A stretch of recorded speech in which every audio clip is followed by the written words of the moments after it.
All right. I'm seeing some new names. I'm seeing some familiar names. It's great to see everybody.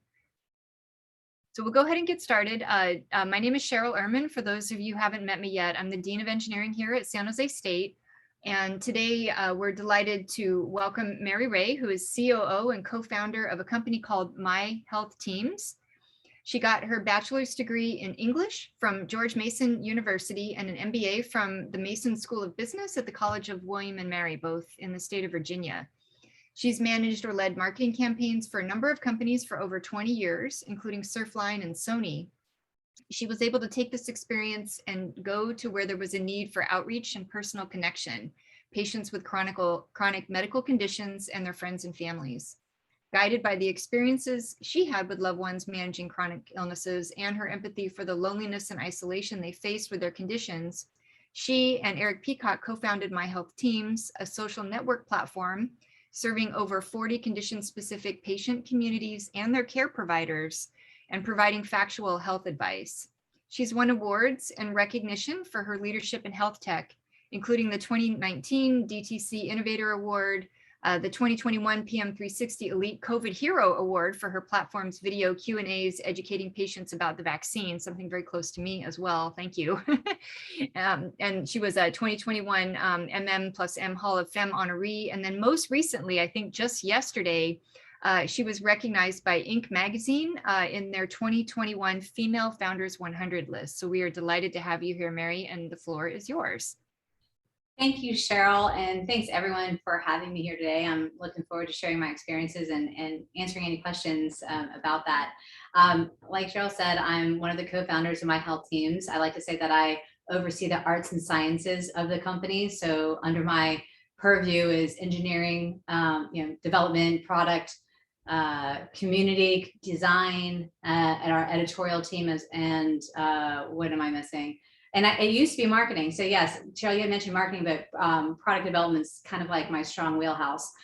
I'm really excited to be here. And one of the things that's going on right now at my company is this 10-year-old company, and we're really thriving. And just a little plug here, we're also hiring. So if you go to myhealthteams.com/careers, we have some roles there. And we just hired somebody out of the undergraduate program at San Jose State, out of the engineering program. So you won't be alone. We actually have a couple of Spartans, right? We have a couple of folks from San Jose actually at the company in different roles. I would like to tell you more about MyHealthTeams, but I think what might be better is that I can actually just share a video, a 60-second spot that gives you a sense of what it is that we actually build at the company for these chronic condition populations. Basically, 1 in 2 people live with a chronic condition in the United States. We're in 13 countries. So if you're in one of the 13 countries we serve, English speaking, the apps are available to you too.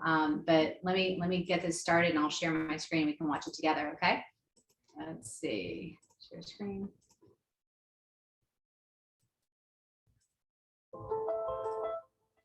MyHealthTeams is a company that creates social networks for very specific chronic condition populations.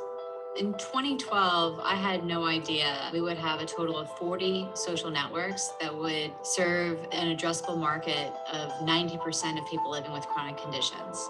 I never knew that there could be such a community like this. Every time I go on the page and I see the little word new next to somebody's name, my heart breaks. At the same time, I feel so glad that they made it there, because I know that they're going to get just swarmed with love and information and support, and it's going to get them through this absolute worst point of their lives.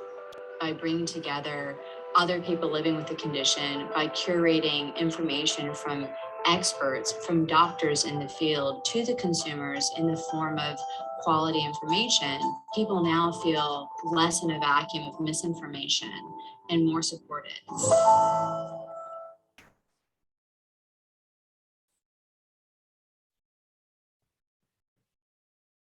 And that's my health team. Yeah, so maybe to get us started, it would be wonderful if you could share with our students and the other folks in our audience. I noticed we've even got some faculty on here, just about your career journey. Just walk us through that.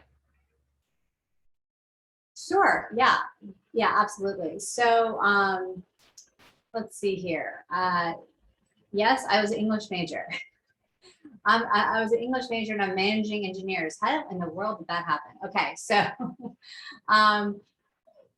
what for me, I come from pretty lower class, middle class family. My mom is immigrated from Vietnam, and my dad worked for the Defense Department. So I went to a commuter school in Northern Virginia, George Mason University. It was convenient and it worked out. And I really thought I was going to be a writer. So one of my first big failures in my career is I never became the great American novelist I wanted to be. I just didn't have the patience for it. Okay. But because of my family upbringing, it was very important to prove to my family that an English major can get a job. So by springtime before graduation, I actually did get a job with the direct marketing agency that did the sort of junk mail that you see come through. And that was the first time I ever saw creative work. I call it creative work. So the letters, "Dear John, please donate $35," fundraising, that kind of work, married with statistics. And I became fast friends with people who were statisticians, and I loved it. I loved that you could get feedback. Granted, it'd take 2 months to get feedback from the mail, but then we had a sister company that was in this thing called interactive media. So this is when the .com days started kind of taking off, and nonprofits and organizations were trying to make the shift to this space of the internet with like pages that anybody can build now in WordPress, right? But like back then, people were paying big money for this. And because I was the youngest in the agency, I was the one who acted as the bridge between business development, creative team, and the clients. So I got my first taste of it, and then I met a boy, and he was moving to San Francisco. He happened to be an engineer. And so I wanted to follow him. And so I did. And there were huge opportunities. I got hired sight unseen at a couple companies, but there was just such a demand in Silicon Valley, which there tends to be a really hard, it's really hard for the people hiring. But coming from the East Coast, this was brand new to me. People didn't pay attention to where you graduated from. They didn't care if you were an English major. If you were motivated, and you had the right attitude, and you were greedy for knowledge and greedy to take on whatever work would come your way, they would pile it on. And so it was perfect for me. So that's how I actually got into the whole .com days, and how my first real startup where I was given a ton of responsibility and I got a lot of wins was at a company called Third Age Media. It was a direct-to-consumer site for baby boomers. It was kind of like, there was another company called iVillage that was supposed to be for women. It was like a lifestyle site. You get lots of articles. There was community. You could have a forum, and it was quite insane because we actually got an infusion of cash from CBS Interactive. I think we had the largest round of seed funding at the time, which at the time was like 89 million. It was a C round. It was like $89 million, which sounds like nothing now, but back then was like astronomical. And so I got to be part of that. And I went from being a copywriter in this company, right, to being a group manager of interactive marketing, like within a year, because of just how many things had to get done. And because my tendency to just jump in, organize, lead, and, do it. And because I had that desire and I had the competency just from learning just being organized, people wanted me to have all and anything. So it was so fun. But I noticed that they were pulling back my budget for marketing. I had like a $2 million spending budget to drive what we say acquisition, to get more consumers, and they were slowly dialing it back. And so to me, that felt like, something's going on here. And I started applying to business. Well, actually, I first started applying to MFA programs. Okay, everybody remember, I was still aspiring to be a great American novelist. And my parents were, made it super clear, whatever I was doing for my master's, there was no help that was going to be coming from them. So to think about that. And I said, okay, no problem. So I immediately shift gears to the MBA because I thought I'd get a higher return on investment on that. And as I was applying to different schools, I was definitely thinking, the startup environment, it's scary. This is scary to me. Like there were things called, and I can pause anytime, Cheryl, but pink slip parties. Like there was a company called F Company that would just sit there and list all the companies that were doing layoffs. It was crazy times. It was, I to this day, I haven't seen anything like that. And so I felt it was too risky. I was like, I'm out. Like I'm going back east. I'm gonna, steady Eddie this. I'm gonna get educated. I don't understand business as well as I should, but I know that I don't. So I know I need to kind of beef that up. And it was great. I got this almost full ride to the College of William and Mary. I was an out-of-state student, so I paid off the rest of it by working as a TA. And it was, it was Williamsburg, Virginia, kind of small town, but I was like a big fish, technology fish in a small pond. And I was really there to focus. I wanted to learn frameworks. I wanted to learn business. I just wanted to learn and as much as I could. And while I was there, I spent about 30% of my time, and I recommend, I'm not sure the mix of students here, but if mostly, if we have graduate students or undergraduate, Cheryl? There's both. Both. Okay, great. So I spent in graduate school, especially, I spent about 30% of my time in addition to schoolwork, focusing on my internships and my next job in 2 years later. My whole goal was to come out of this with a solid job and one that I wanted. So I used internship as a way to explore areas that I was curious about and wanted to know more about. So I was the first in my class, like, a month into school, who secured an internship with GE and GE Industrial Systems. How opposite from startups can you possibly get, right? So GE Industrial Systems in Hartford, Connecticut. And I really wanted to see what it was like to work for an old school blue chip company. They were going to put me on a leadership track. If you were an intern there, you would then get offered a job at the end of the summer. And I had the opportunity to work on the M&A team to do due diligence in a deal room. And my only job really was to kind of go through contracts of founders who got, whose companies were getting evaluated by GE Industrial Systems. Oh, and what a great learning experience. You had a similar experience? Sorry, a great learning experience for a future founder to be doing this. Well, and I had no idea, right? But what my job was to find was what were the hooks for them in the contract. And my job was to figure out what would be the incentive for them to stay or to be bought out. And so all I was supposed to do was just kind of write it out, right? Like they're not going to give me anything important, but I needed to find it in all the different contracts. And then, we'd round up at the end of the day and say, this is what we found, this is what we need to move on or whatever. It was really unique. And even though I was based in Hartford, we would do these, we did this in Boston, in deal room in Boston. And I learned quickly, I didn't like that level of work. I don't like that level of detailed work. And I didn't like just that kind of work around founders. I wanted to be that founder. I didn't want to be the one assessing what made that founder tick. I wanted to be that founder to be, I wanted that, but it was just the first seed that was planted. So at the end of the summer, I got an offer from GE, and I, without another opportunity in hand. So basically I could have just gone my second year in grad school with a job in hand, and I could have coasted, but it didn't feel right. And there was something about being the environment of that company where, it was amazing that people were there for 50 years and so forth. It was amazing that they were investing in me. I went to the Jack Welch Leadership Center, which is amazing. It's like a 5-star hotel. Like they were going to give me like the best training by GE, but there was something that just wasn't interesting. It just didn't appeal to me and my style. And so I was glad I looked at that, because it was exactly the opposite of where I had just come from. And I thought that's where what I wanted, super security and safety.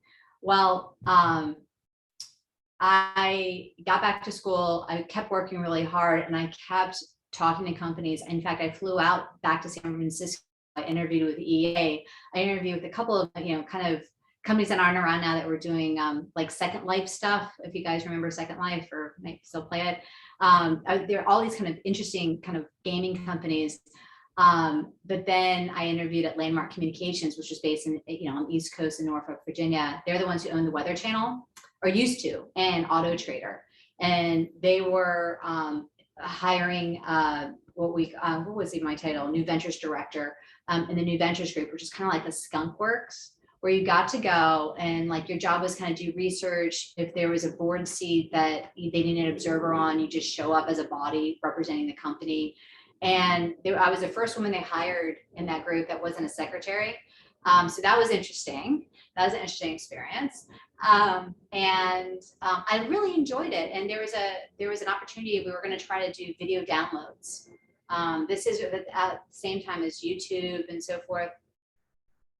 And, but YouTube wasn't off the ground yet. And nobody was off the ground yet with video. I think there was like Cinema Now or something, but we were going to do long form video downloads. And this is my first lesson in appreciate your ecosystem. So everyone at San Jose State right now, please appreciate the ecosystem in the Bay Area we have here. The amount of, intellectual power that we have, the schools that we have feeding into that, the opportunities that you have to like join just about any company and learn something new and different is unlike any other place in this country. And when I was in Norfolk, when we were trying to hire technical talent, boy, was that apparent. And so I was there for a little bit. And then my husband and I decided to move back to San Francisco because we missed it so much after grad school and after a couple of years at Landmark and doing this total vid thing. We came back and one of the companies that I work with, Surfline, actually hired me to run their marketing. And that was interesting. I was telecommuting, going once a month down to Southern California, totally different industry. But I learned something else. So Landmark was fun because it was direct to consumer, the video, the stuff that we did there. And I seem to like that, but I like San Francisco better. And then when I worked for Surfline, what I really learned, even though it was a direct to consumer play, like Surfline's a company that tells you if the waves are good for surfing, the demographics like 18 to 55-year-old men who like to surf. Really it was an advertising play. So the real customers were 200 businesses that we were trying to get advertising dollars from. And I decided that, that's not close enough to the consumer that I liked. And I went to go work for another startup. I won't go into that, but that was an interesting kind of little stint that I did this startup. It was with phones and so forth. And then I got an opportunity to go work for Crackle. So I don't know if you have Roku or not, but Crackle is a Sony property. It's their video streaming service. And they wanted somebody to run their product and marketing. And my background was really unique because I had come from the video download space. Plus I had this kind of mix of consumer experience and I had been there, done that, the .com days, right? So I came in and it was post-acquisition. So they had just been acquired by Sony and they need kind of quote unquote adult supervision, as they call it, but really that's what they called it. I called it, they just needed to kind of help get everything organized. And they wanted everybody to kind of move down to LA. So they wanted me to move down to LA. And I just remember my first lesson, which was like, I like the Bay Area. So I helped do that for them. And I told them gently, like, I'm not moving to the Bay Area, which leads me to kind of a first startup I did. I met some co-founders who were engineer types and they wanted somebody who was a marketing product type. And the platform they were trying to build was B2B, kind of targeting the workflow for advertisers. So whenever you hear that, like SaaS wasn't really hot then, nobody was really investing in SaaS, software as a service. It was a little bit too early for that, but something more important was going on. And that was the Great Recession. So when the Great Recession, that's 2007 and 2009, right? When the Great Recession hit, the money dried up quick. There was nothing. So we were trying to go at it for about a year, and really, it was just timing. Nobody was there ready to kind of plow into that. But that being said and recognized, I did move on and met up with my co-founder at a company that was a IAC company. IAC owns Match.com and some other companies. And he and I met, we were talking about a project out of Insider Pages, it was called.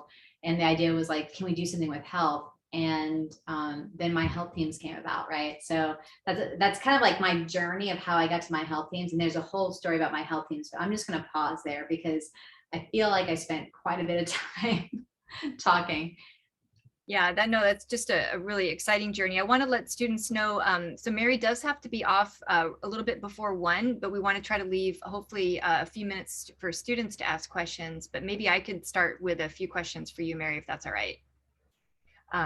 So having been to the Mason campus, George Mason University, and thinking about our university, what you said about, a commuter university, a regional university, what were some of the things that you gained from that experience that you found helpful as you moved beyond Mason into the real world, I guess? I found, the experience I found useful was George Mason allowed me, so I actually got an internship through George Mason. Like it was a feminist journal. I needed experience, by the way. So there were so many opportunities on campus. There are so many opportunities to shine within the community of a commuter school. I mean, by the way, it's a great state school. Well, yeah, it's great, and they do have Nobel Prize winners for economics, and like they're pretty good. But it's a state. It has that label. I found that even though it's like 30,000 students, maybe 40,000 students now, I don't know, it's pretty big. I found that it still felt small to me, and working within the department I was in, I was able to get access to professors I would normally not get access to. It would be unusual for students to kind of explore and take advantage of all the services on campus, because there aren't that many who actually live on campus.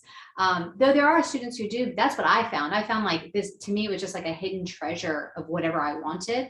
And then if I asked for it, the support was there to get it.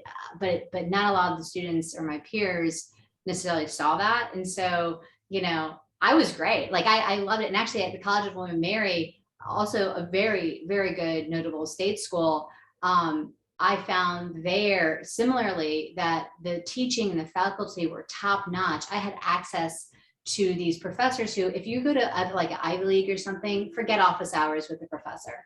I mean, you'll get maybe a couple of TAs or something. But at College of William and Mary, and actually at George Mason as well, I had access. I was going to parties. Like I had a professor, invite a group of us over for supper. I mean, it was like this special community.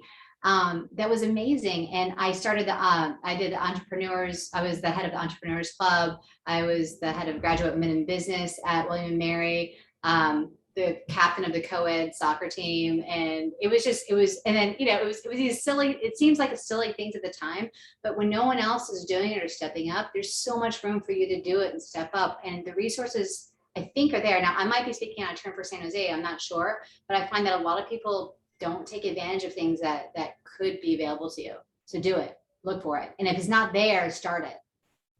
Awesome. Yeah. So we do, for the students, we have something called the Ideas Club. I'll try to find a link and drop that in the chat, which is our entrepreneurship and innovation club. Yeah, this is really great advice. So the last time I looked at the curriculum for being an English major, there's not a lot in there about project management. We have an English major on our Zoom at Sella. And so I was wondering, maybe you could speak specifically to experiences you had that clearly, I think, prepared you well before your MBA to think about leadership and management. And maybe that relates to stuff that you did at GMU, like starting clubs or other things, but anything you want to share? I think, I in general, I learned quickly that to get what you need, you have to be able to have your narrative down and help people see your vision and bring them along with you. And there are different tools you can use to do that. You can use it with your charm, your own, just verbally just talking to many people, back channeling, whatever. But at George Mason, for me, it was just like how I organized my day and my schoolwork. I literally was mentoring somebody it was maybe 5 years ago, and I showed her my notebook from George Mason University. It was still in the George Mason notebook, branded notebook. And I had written out, I organized my goals, right? So I had whenever I started school, my first 3 weeks in any class were critical. It's like the onboarding, right? Whatever I was going to do in the first 3 weeks was going to dictate whether or not I was going to get straight A's. And I really was focused on that, right? So I would organize that. Then I would think about beyond that, like, what are my short-term goals for this year? And beyond that, I would think, what are my long-term goals for the next 5 to 10 years? So just my own personal organization, organizing for myself, and my dedication to my schoolwork and how I organize my schoolwork is what carried over to my professional life. And I took pride in that. And when I would see things that, like when I joined Third Age, that what they were doing was everything was like weblogs. They were doing things manually. There's a woman who literally had a notebook full of printouts from what the homepage looked like every day. It was like a newspaper cover. And she would write down the click-through rates. She would write down the click-through rates by the line of copy, right? And it was just this whole stack. And in my mind, I'm like, how is anyone supposed to synthesize this? And I was like the copywriter, right? I'm like, how am I supposed to know what works, what doesn't work? I spent a weekend, and this is when you could not take your computer home, okay? I spent a weekend in the office. It was off of Howard, 3rd and Howard. And I just by hand typed in 1,000 entries with click-through rates, and then the dates and the copy and the context, whatever, to try to analyze for myself what worked and what didn't work. And I used that to apply to, show like, this is why I'm writing this copy. This is how we're going to do it. And literally we had tripled our click-through rates from emails. This is little in the middle of a roadshow on the tour, when they were going on tour for a round. And when that happened, it was this massive spike that did not go down. So my little changes coming, just again, I was a copywriter, but I was using data, made the chairman of the board take notice of me.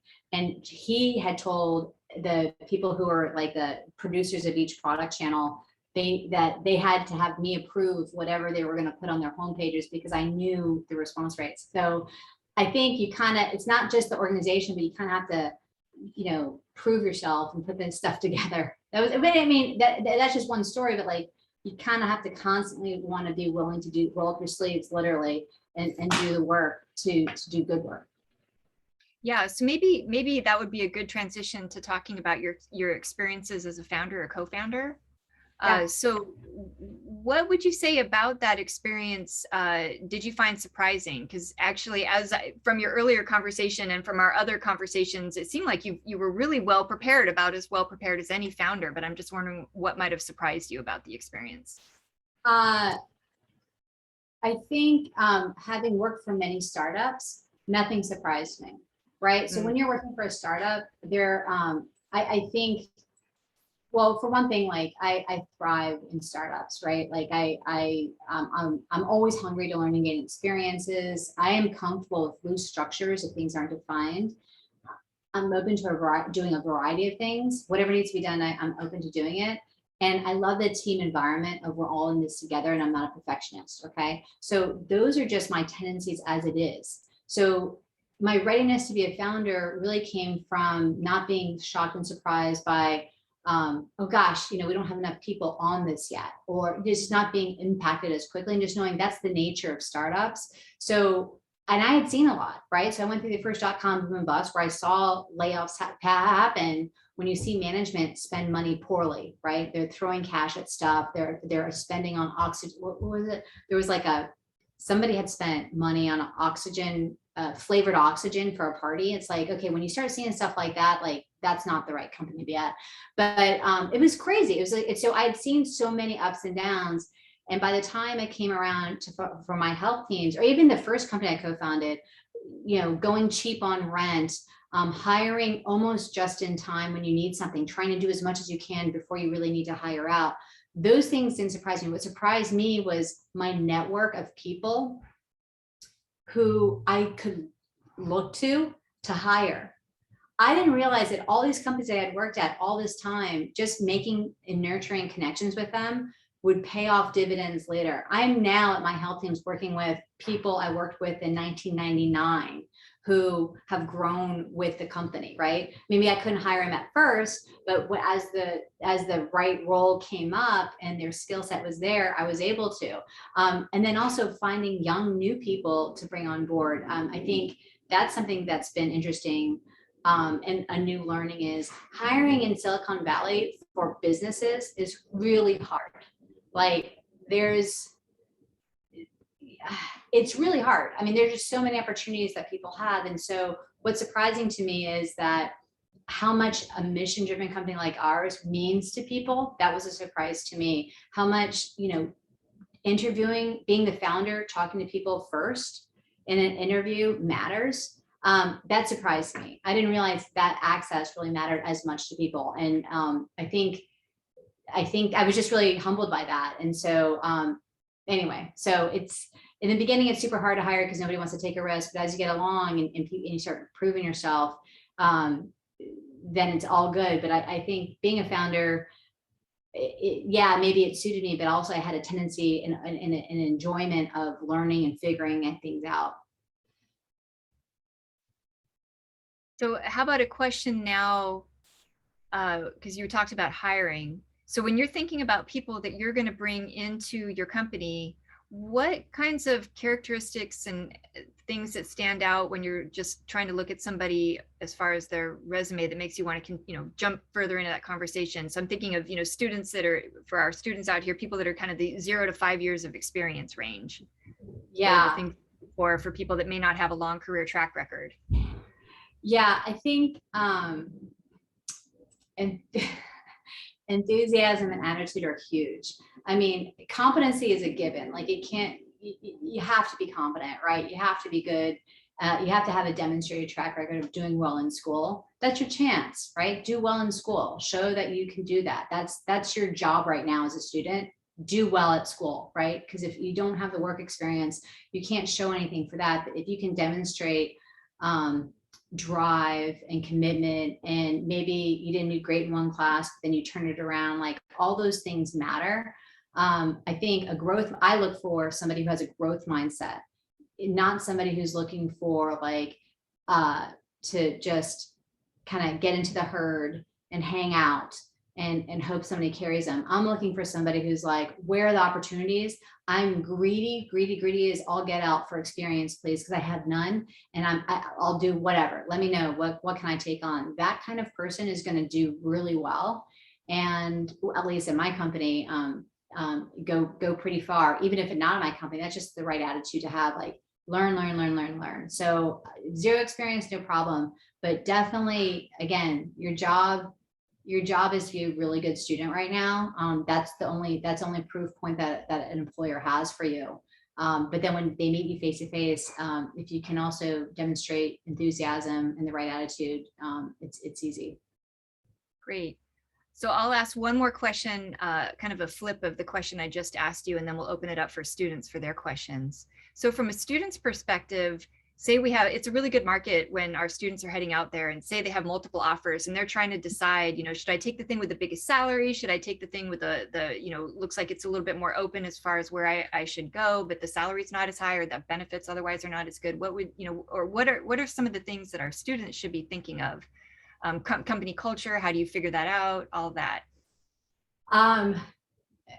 Okay.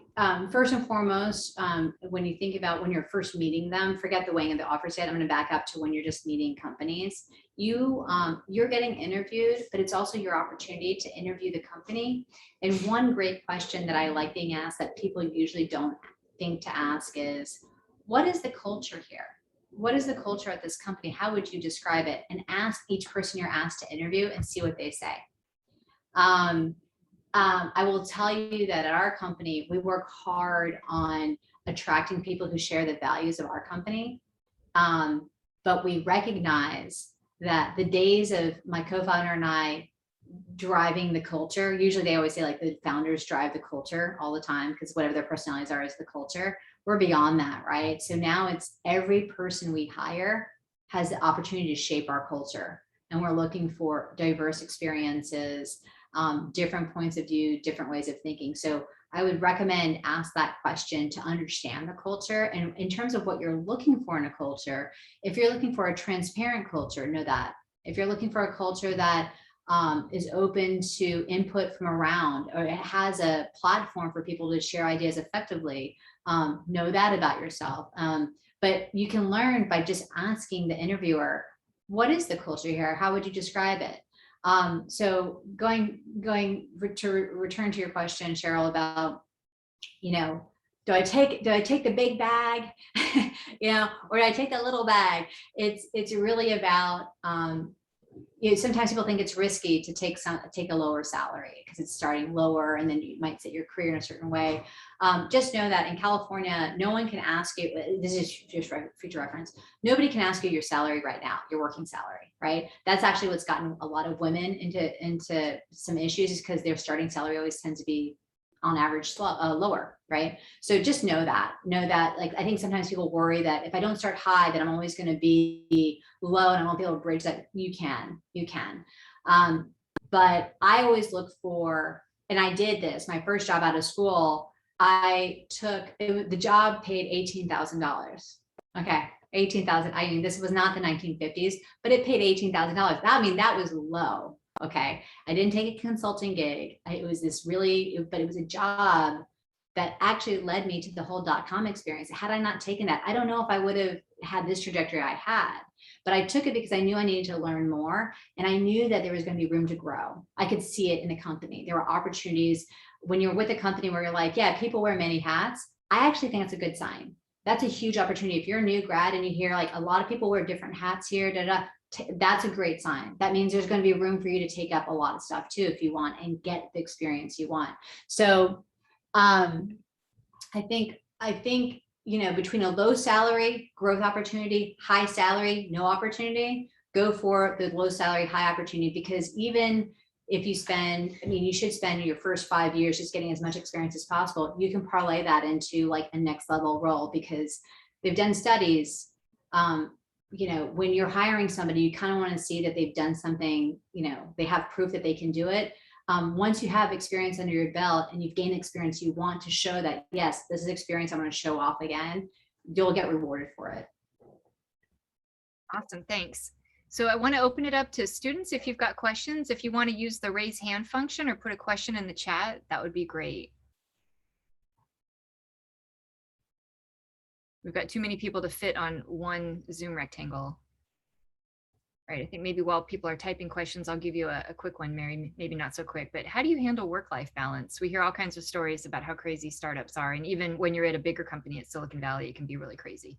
I have a rule of thumb, period, and I expect everyone to respect this in my company. So sending something at 5 o'clock on a Friday, don't expect anything till 8 a.m. on a Monday. I mean, we are a distributed workforce too. We're everywhere, but like, I am not going to write or indulge. We have so many features now in Gmail where you can schedule an email. It does not have to go out right before the weekend. You can schedule in Slack. We use Slack for a post to go out. There are other ways. Unfortunately, you can't schedule things when people are working on Google Docs, so comments and so forth. But like, I quiet stuff down, and I do that by example. And I always tell people, if it is an emergency, site down, the site went down, right? Like, that's an emergency. But if it's an emergency, text me. And in my 10 years at MyHealthTeams, that's happened exactly 3 times. And I mean, but I leave it there just in case, but no one abuses that. And I do my darndest not to do it either. I really try, because I want people to be able to go into their weekend. And I'll tell you, during this pandemic, one thing that we've done at our company is, we don't follow all the federal holidays. We have some holidays, but for the months where there's not a 3-day weekend, we've actually added a Friday. So people will get an extra Friday off that they normally wouldn't get. And also we have a lot of stuff, like we pay for headspace, meditation, kind of people to kind of refresh. There are a lot of things that we try to kind of make space for, and by example, show people like, these are the boundaries of personal life, especially now, like I'm at home right now. There's only so many things you can do with that, right? I work with somebody who has a 3-year-old who could care less, what's going on the screen right here, and may need daddy's attention. We understand that, and we go with that. So that's just the world we're in for this pandemic as it is. But boundary setting is important. But wherever you're going in a company, I think, ask the question, like, sometimes people are dinged on, like, they're asking about work-life balance, they don't want to work. It's like, what? That's actually the question to ask. Do people respect personal boundaries? Yes or no? Yeah, great. All right, so we've got a question about, I think, asking about your co-founder for MyHealthTeams. Was it the colleague you initially followed to San Francisco, or how No, did, how no, did that you? was my husband. I did not follow Eric. No, Eric Peacock. He's not my marital partner. My husband is an engineer, to be clear, and I met him in DC playing soccer. That was totally random. And then he, as an engineer, there were like 200 to 1 more jobs in California at the time than in the DC area. And I probably say the same ratio now anyway. So he came out here, and so that's why I was like, well, it's an interesting opportunity. And so I went for it. And Eric is, he actually is from Massachusetts, but he was already here on the West Coast too. He went through the .com days here. I think he was at E-Trade during the .com days when they were spending silly money on the Super Bowl for their ad, the baby ad. I think he was chief of staff of the CEO at E-Trade at the time. Okay, but E-Trade didn't have the flavored oxygen, so there's that. All right, so here's another question. Startup like MyHealthTeams does require some special medical knowledge. Does it really matter when you thought of starting this company? So I guess a question about, maybe when did you bring in more specialized medical knowledge, or So that's a fair point. We say we're not a medical site, we're a consumer, we have consumer apps, that's what we say. And so we bring people together, and that was the initial value proposition as a social network, bringing people together who share similar chronic conditions. We're not there to proselytize or suggest we know anything. That said, in the past 4 or 5 years, our audience really trusted us, and they wanted us to share like basic information, just general information you can get anywhere. We didn't want to have an editorial team. We were like, we just don't do that. Like you can Google that. But the reality was you couldn't Google it. You couldn't get reliable information. It was scary. There was a lot of misinformation. So that's you can Google it. Yeah, but it's just all over the map, what you see. It's all over the map, or it's too general for when you think about specific chronic conditions. It's like, this is, here are the symptoms. It's like, no, somebody with leukemia wants to know what's going on with this rash. Leukemia in the rash, it's different content. And so we stepped up and we started getting our content medically reviewed and validated. We don't have the medical team necessarily, but we do get it medically reviewed and validated by the experts before we put it up. And so we've gotten awards for our content as a result. And we've gotten general awards for like our approach to interviewing doctors in various series that we've been doing around COVID. All right, so we've got questions now about your startup. So what challenges did you face maybe from the beginning to now with MyHealthTeams, and then what is your differentiation in terms of your differentiation from your competitors? And I think some of it was contained in what you just said about the quality of the information, but yeah. Yeah, I mean, I think the initial challenges in the early days, we were just focusing on scaling. It was more about, can we scale this technology to more than one condition? And we were really just focused on getting members. We didn't care about, more audience or anything like that, because we were actually we didn't know our revenue model. We didn't know what we were going to do. And by the way, just so you know, we do make a lot of revenue on, an ad model with pharma partners who have evidence-based protocol, right, that meet a lot of the chronic condition needs of our communities. So it happens to work out really well, and we can be transparent. We're not, it literally says advertisement so everyone understands. So the early days was just sort of like, like, what do we have here? How do we help give consumers what they need? And what do they want, comparatively speaking? And then now, in terms of what differentiates us, everyone tells us it is our member base. It's our communities and our engagement. Because there are a lot of people doing information, and some of them do have medically reviewed things, but they're not quite at the level that we're doing it at. We have an amazing editorial team. I mean, the caliber of editorial team is just remarkable. I never thought we would have that. And we're doing so many things right now that is just going to even level up in 2022. So I'm really excited to see how that happens.